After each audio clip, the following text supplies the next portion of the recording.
Good evening, everybody. We're live in the Pits Motor Chaos. This is Dave, and I've got a special guest, Pro Mod driver Mike Recchia Sr. Hey, Michael, how you doing tonight?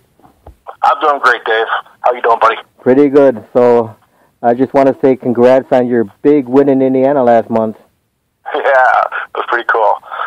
We had about 35 people in our pits, friends and family, and you always dream about winning the big one in front of your friends and family, and damn, it actually worked out for us. Now, you've been having pretty good luck with the car this year, huh? Yeah, it seems to be holding together, and it's pretty decent on its performance. It's not the fastest guy out there, but you can get down the track every time. My son's calling all the right shots in the car to get it down the track, so it's really been working well for us. It's been a good year. Now, let me ask you this, Mike. When did you get started in drag racing? Damn. Actually, I was playing around the NMCA in mid-'90s a little bit, and then doing some quick 8 racing. Joined the Chicago Wise Guys, I want to say 98, and fell in love with running with Chicago Wise Guys. These guys are freaks. So we built a new car. Well, not built a new car. I bought a used car from Mick Stott. Mick Stott, yeah.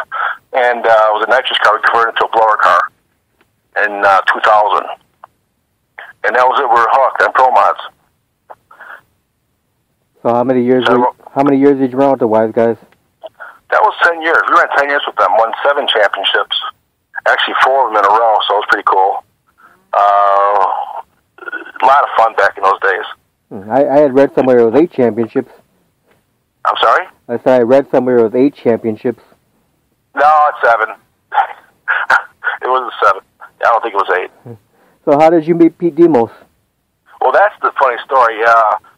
Dean Cameron, the transmission guy, told me, I said, I'm bored. I need to do some racing.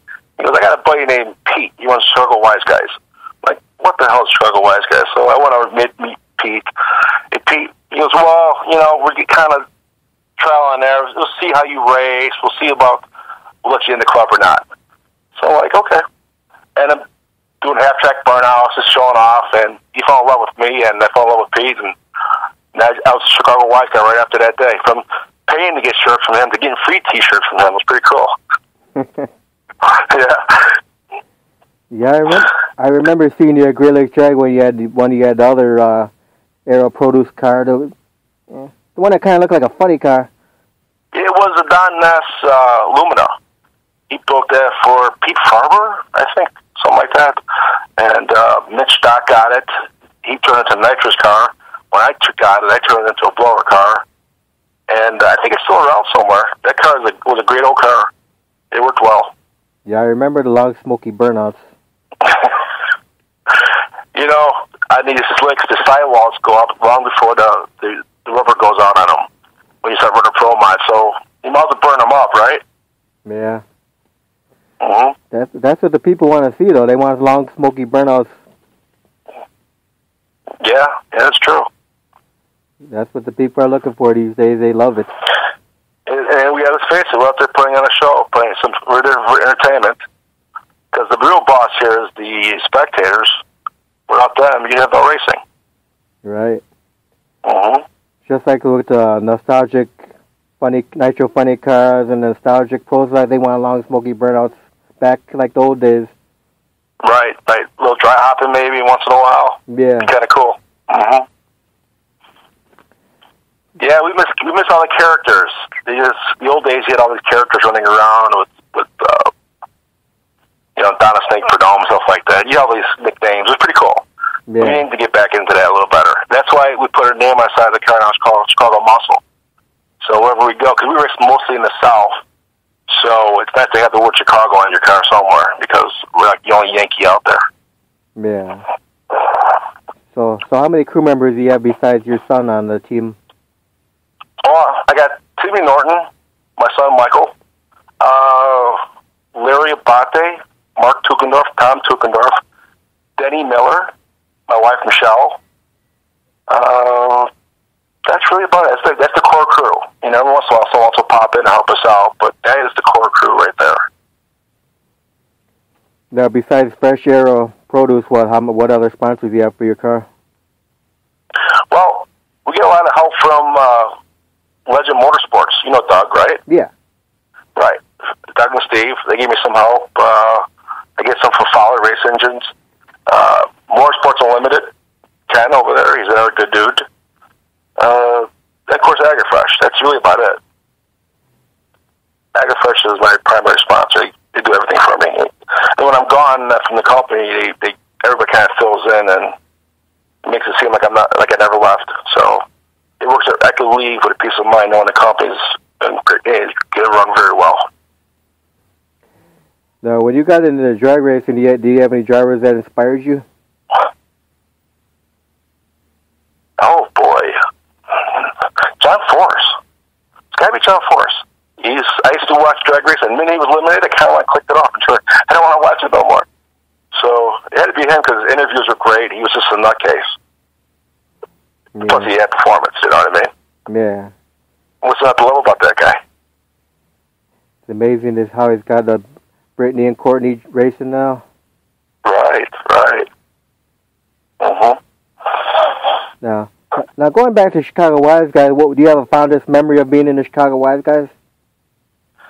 Actually, every year was wonderful because my dad was with me. My dad was, he loved the Chicago Wise Guys, and so I was able to race with my dad.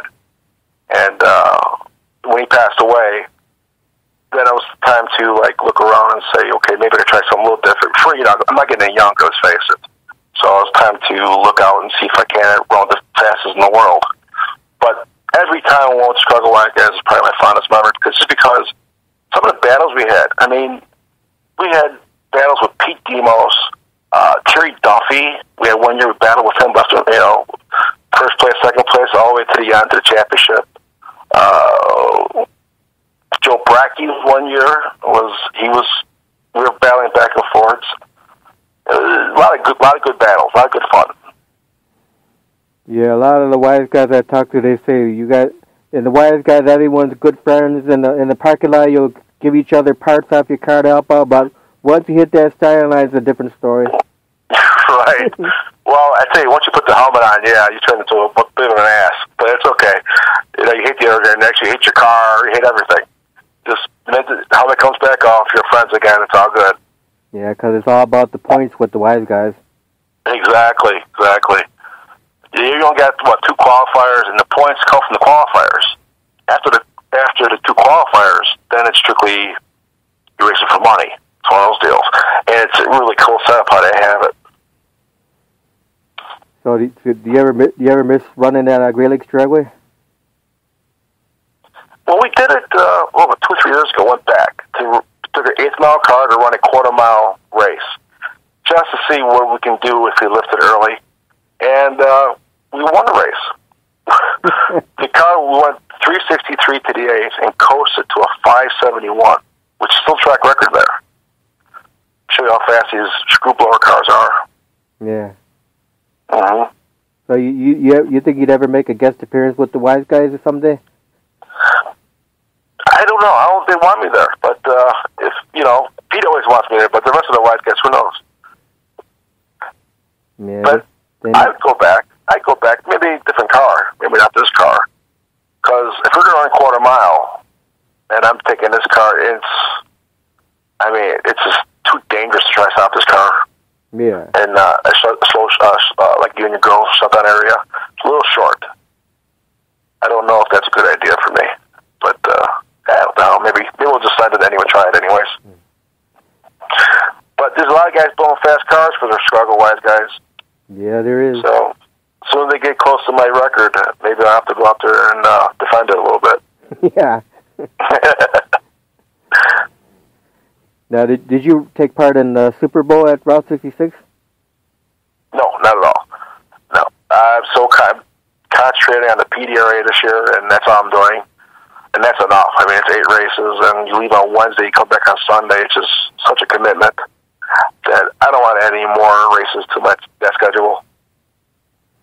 And we're number 1 in points right now, so I don't want to take any chances of hurting the car so bad I can't make the next PDRA race, you know what I mean? Right. Uh-huh. Now, can you tell us a story about a typical weekend of how you get ready with your car and everything? Well, I just got that gift from the garage, so you do 11 hours at work, and you come home and try to do 3 hours in the garage every night. We unloaded the car yesterday. The engine came out. Went up on the stand. We popped the heads and pistons out of it. Went through all the rings and skirts and rods, make sure everything's perfect. It's just back together now. It's ready to go back in the car. So usually it takes around 20 hours or so to get the car turned around for the next race. But then you got to get the toter home ready, get the food, the beer, the pop, whatever you eat for living for 4 days. And then get everything washed and clean. So it's probably a week's worth of work just getting ready to leave. Forget about the race car. That's half the work. It's third the work, if that. But we'll leave on usually Wednesday morning, get there Wednesday night to the track. Setups on Thursday, set up and pack, and Fridays, and Thursday is also testing. You're going to test. And Friday's qualifying, and Saturday's eliminations. Then you drag your ass back home. Okay. So now, does your son drag race too? No, he's just cruise. He's just a crew chief on the car. You don't want to get behind the wheel, he said. He likes the pushing the buttons and telling me what to do. Okay. It's every son's dream to tell your dad what to do, right? Yeah. Yeah. So, you have any favorite tracks that you like to run on? Well, Indy now. Yeah. and then Galat. I went to Galat for the first time in North Carolina. We won that race. I went to Indy for the first time. I won that race. So those are two favorite tracks at this moment. That's for sure. Yeah, it was cool to see Alex Kusha, the wise guys, up there cheerleading for you. Oh yeah, he hung out with us for a while. He's a cool guy. Whole family is a bunch of good people. He was doing live Facebook feeds, cheerleading you. Exactly. And that's what probably made us win. All that cheering and people praying for us probably pushed us over the edge. And the good Lord was looking down on us and gave us a 4,000th win over there. It was a pretty tight race. I've been battling with these Swedes, these guys from Sweden. It's just, they're relentless. They turn around and you meet them in the finals. We had them, twice in the finals. Tough bunch of guys. Yeah, it's too bad Tommy's Zabanzek of the wise guys red light in his class. Yeah, he had a rough weekend. I guess he had some electrical issues. Something wasn't working in his car properly. They finally got it figured out just, of course, first eliminations. Took a long time to figure it out, but he figured it out then. Or coil wire or something like that went bad on his car. Now, for you, do you have any special eating habits on a race day, or you just eat regular? I don't eat at all. Honestly, I have a hard time eating any food. My stomach's in knots pretty much 3 days in a row, which is good because I'm a little heavy, so I actually lose some weight that way. Now, the car you're currently driving, what kind of engine do you currently have in there? It is Ellen Johnson block with Noonan, the Super 600 heads on it. I run the Noonan intake manifold with a screw blower that's been worked on by Troy Critchley of Hammer Superchargers. The bottom end is all Fowler. Fowler Race Engines does my rods and takes care of me on the bottom end as far as the bearings and everything go. It's part of his sponsorship deal for me. It's pretty cool. And, I talk to Jeff a lot because Jeff's been a crew chief. So it's nice to bounce ideas off Jeff because he could tell me I'm on the right track or forget about it because you don't blow shit up doing that. So it's always nice to have feedback from guys like Jeff and, of course, Doug Roden, too. Let's talk to him and things he tried and didn't make it work. I'm talking about trying that. It just saves you money when you don't blow stuff up, but if you talk about it first. To the right people, of course. Right. Mm-hmm. Now, since you've... I got a huge book, like 4 inches thick, of things not to do. A little tiny book of things to do. So, it's a amazing amount of stuff you shouldn't be doing. Yeah, it's nice to have that knowledge. Yeah.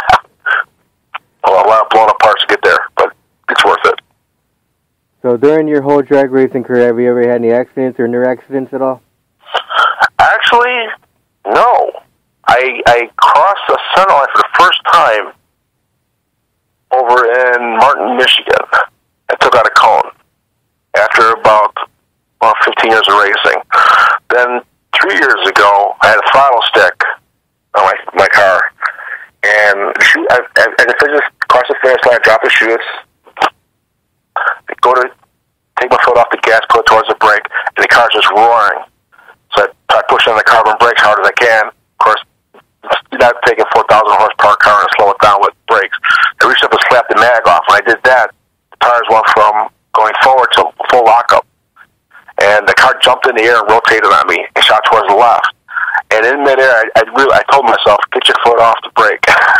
So popped my foot off the brake, and then I was off for a ride. Left, right. I finally got the car almost under control, and I just touched the wall and took some paint off the car. But that was about close I ever got to actually hitting anything. Didn't really, just took some paint off, wasn't bad. I put a big sticker over the hole, and you couldn't see it no more. Yeah, it's like a Band-Aid.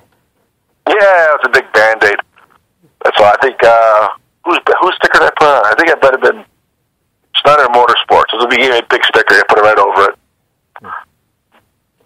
Now, Michael, if you could go back time and do something over again, what would it be like? Would you start racing earlier?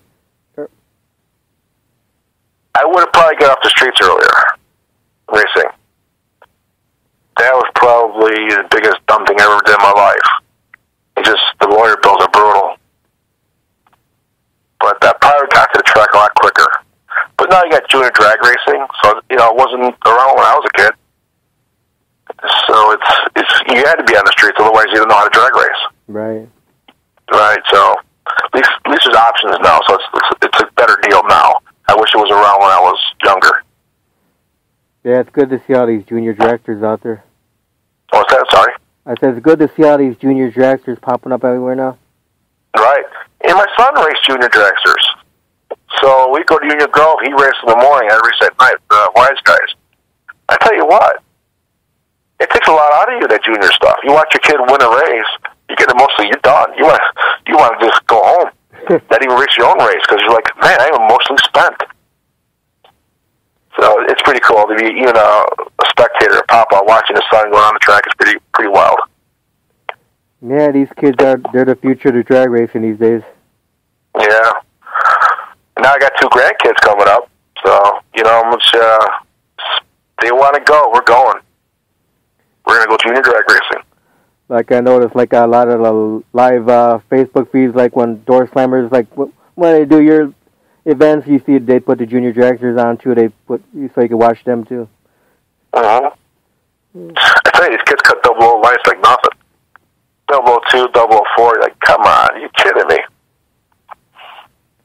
I know, like Dick Messino, his granddaughter's got a junior dragster. So do you have any other hobbies outside of drag racing, Michael? Well, we snowmobile in the wintertime.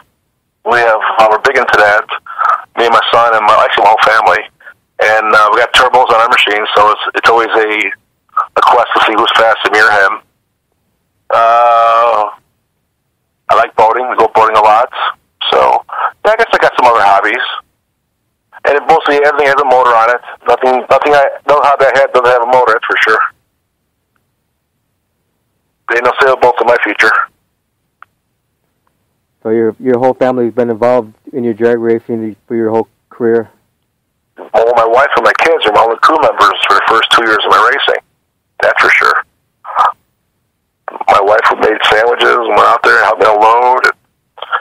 We raced all day, bracket race, and load everything back up. Go back home. That was it. Now, Michael, the funny part about that is she grew up in a racing family. Her dad raced circle track, USAC back in the day. So she's been on the racetrack probably longer than I have. Oh, really? Pretty wild. Yeah. Now, Michael, do you have a favorite food? I'm Italian. All food's favorite. Pizza, beans, come on. It's all good. Steak. You can't be Italian in Chicago and not like everything. Yeah. Mm-hmm. So you grew up in Chicago? Yes. Grew up in Chicago. Live about 30 miles west of Chicago now, so I really didn't go very far. Yeah. All my life, just stuck right here. Yeah, I was born in Chicago.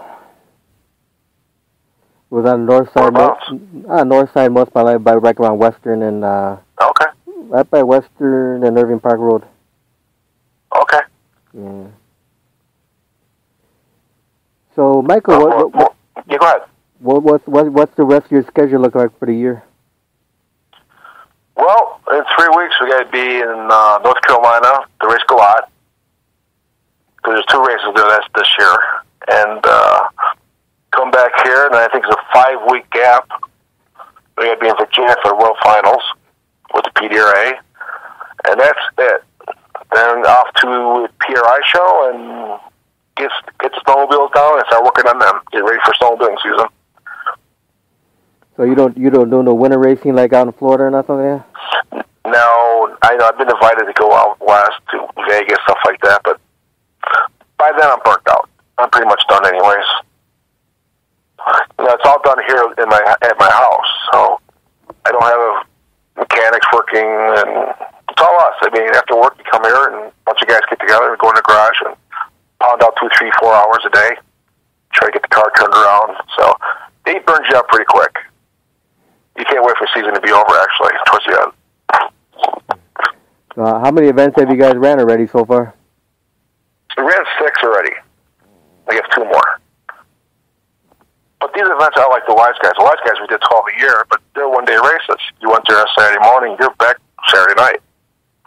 These are 4 or 5 days. Right. So it takes a lot out of you. But it's worth it because, like I said, you're racing against the best in the world. They're coming from Australia, where else are they going from? The Dominican Republic, the Q80 guys, Sweden guys are coming over from Sweden. I mean, it's just crazy. All good people, good people, good racers too. So with the pro mod that you're driving now, what's been your fondest moment? Winning Indy? It asked me to win the Indy. I mean, won Galat, and that was our first win ever, but there was only 4 of us there. There's nobody to celebrate with, nobody to party with. But we won Indy. It was a little different story. We had everybody there.